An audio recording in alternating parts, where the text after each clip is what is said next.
पनवेल महानगरपालिका प्रभाग क्रमांक 7 मध्ये महाविकास आघाडीने आज केलेल्या शक्ती प्रदर्शनाने राजकीय वातावरण पूर्णतः ढवळून निघाले आहे. उमेदवारी अर्ज भरण्याच्या प्रक्रियेदरम्यान झालेली अभूतपूर्व गर्दी पाहता या प्रभागात महाविकास आघाडीचा विजय आता सहज शक्य असल्याचं बोललं जात आहे. यावेळी श्री सुदाम पाटील काँग्रेस, श्री प्रदीप ठाकूर शिवसेना उद्धव बाळासाहेब ठाकरे, सौ विद्या गायकवाड काँग्रेस आणि कुमारी वीणा पाटील काँग्रेस यांनी आपापले उमेदवारी अर्ज दाखल केले. या चारही उमेदवारांच्या अर्ज दाखल करताच मोठ्या प्रमाणावर जनसमुदाय रस्त्यावर उतरला होता.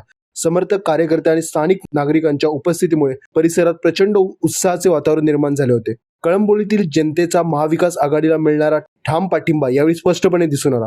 घोषणाबाजी, एकजूट आणि कार्यकर्त्यांचा जोश पाहता प्रभाग क्रमांक 7 मध्ये महाविकास आघाडीने आपली संघटनात्मक ताकद दाखवून दिली आहे. स्थानिक विकास कामे, नागरिकांच्या मूलभूत समस्या, पारदर्शक कारभार आणि लोकहिताचे निर्णय या मुद्द्यांवर जनतेचा विश्वास महाविकास आघाडीवर असल्याचे चित्र आहे.